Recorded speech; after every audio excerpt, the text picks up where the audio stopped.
فکر و نظر کی آبیاری کے لیے عرض کروں گا کہ اللہ کے نبی صلی اللہ علیہ وسلم مکہ فتح ہونے کے بعد تشریف فرما ہے. ایک خاتون آتی ہے، اپنی اسلام دشمنی میں شہرت رکھتی ہے اور پوری طرح راسخ ہے اور زبان پر وہی بات لاتی ہے جو اپنے دل میں رکھتی ہے. بخاری شریف کی حدیث ہے، اللہ کے نبی صلی اللہ علیہ وسلم کے پاس چہرہ چھپا کے آتی ہے اور کہتی ہے یا رسول اللہ، سیدھی بات ہے، آج سے پہلے پوری روئے زمین پر نعوذ باللہ سب سے زیادہ میری نظروں میں جو ناپسندیدہ گھر تھا وہ آپ کا گھر تھا، لیکن آج جب میں نے کلمہ طیبہ پڑھنے کی نیت کر کے اپنے دل کو ایمان کے لیے تیار کر کے آپ کے چہرے بزوہا کو دیکھا ہے تو خدا کی قسم آج کے بعد آپ کے گھرانے سے زیادہ محبوب گھر کوئی نہیں. یہی رسالت کا اعزاز تھا، یہی نبوت کا اعزاز تھا جس نے لمحوں میں لوگوں کی کایا پلٹ دی. اللہ کے نبی صلی اللہ علیہ وسلم نے فرمایا وَأَيْضًا بِكِ، جس طرح تیری نظروں میں میرے گھر سے زیادہ محبوب گھر کوئی نہیں، اسی طرح میری نظروں میں تیرے گھر سے زیادہ محبوب گھر کوئی نہیں. حضور نے جوابی طور پہ کہا یہ کون ہے؟ یہ سیدنا معاویہ کی والدہ ہے، یہ سیدنا ابو سفیان کی اہلیہ ہے. آج جناب ابو طالب کے ایمان پر بحث کی جاتی ہے، کتابیں لکھی جاتی ہیں، میں اس پر کوئی بحث نہیں کرتا، اللہ کے سپرد معاملہ کرتے ہیں. بعض کہتے ہیں کان میں کلمہ پڑھ دیا تھا، بعض نے کہا نہیں پڑھا تھا، لیکن جس نے ڈنکے کی چوٹ پہ پڑھا، بابا کے توہل پڑھا، سب کے سامنے پڑھا، مکہ کے چوک میں کھڑے ہو کے پڑھا، اللہ کے نبی کو گواہ بنا کے پڑھا، ابو بکر کو گواہ بنا کے پڑھا، اور پڑھا بھی اس طرح کہ دنیا حیران ہو گئی کہ ابو سفیان نے بھی کلمہ پڑھ لیا. کیسے کلمہ پڑھ لیا؟ میں بھی حیران ہوں. میری حیرت کا جواب علامہ کہتے ہیں اللہ کے نبی صلی اللہ علیہ وسلم گھر میں تشریف فرما ہے. بی بی سیدہ فاطمہ الزہرا رضی اللہ تعالی عنہ، توجہ رکھنا، میں آپ کا ایک منٹ بھی ضائع کروں تو مجھے بٹھا دیجئے، توجہ سے سنیے. بی بی فاطمہ روتی ہوئی نم آنکھوں کے ساتھ آنسو بہاتی ہوئی گھر میں داخل ہوئی. اللہ کے نبی طرف اٹھے، فرمایا فاطمہ میرے جگر کے ٹکڑے کیوں روتی ہو؟ عرض کیا ابا جی مجھے ابو جہل نے تھپڑ مارا ہے، اس کی اذیت کی وجہ سے، اس چوٹ کی وجہ سے میں رو رہی ہوں. اللہ کے نبی صلی اللہ علیہ وسلم نے فرمایا بیٹی جا، جلدی جا کر ابو سفیان کو بتا. سیدہ فاطمہ الزہرا تشریف لے کے جاتی ہے، جناب ابو سفیان سے کہتی ہے میں رسول اللہ کی بیٹی ہوں، آپ جانتے ہیں، اور آج میں خود نہیں آئی، مجھے رسول اللہ نے بھیجا ہے اور یہ کہہ کے بھیجا ہے کہ جو بدتمیزی ابو جہل نے کی ہے اس کی شکایت ابو سفیان کو لگا. جناب ابو سفیان اٹھتے ہیں رضی اللہ تعالی عنہ، کہتے ہیں آؤ بیٹی میرے ساتھ آؤ. بی بی فاطمہ کا ہاتھ پکڑا، لے کے مکہ کے چوک میں بیٹھے. ابو جہل اپنے یاروں کے جھرمٹ میں بیٹھا ہے، آ کر ابو جہل کو پیچھے سے بازوؤں سمیت اپنے بازوؤں کے نلگے میں لے لیا. کہا فاطمہ بیٹی جس طرح اس نے تجھے تھپڑ مارا تھا اس طرح پوری طاقت کے ساتھ اس کے چہرے پہ تھپڑ مار. بی بی ابو جہل کے چہرے پر پوری قوت سے تھپڑ مارتی ہے اور اس تھپڑ کے بعد روتی ہوئی بی بی فاطمہ کے چہرے پہ مسکراہٹ آ جاتی ہے.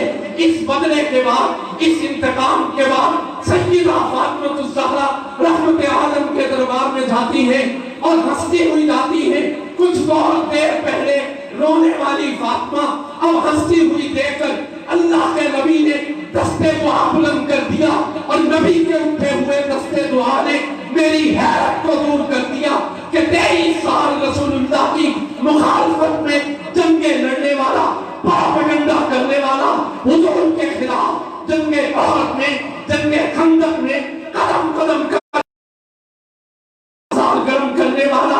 آج وہ پتھر موم کیسے ہو گیا؟ رسول اللہ کی دعا نے میرے سوال کا جواب دے دیا. اور آپ بھی سن لیجئے، میرے نبی نے اپنی بیٹی کے چہرے کو مسکراتے ہوئے دیکھ کر ٹمٹمائی آنکھوں سے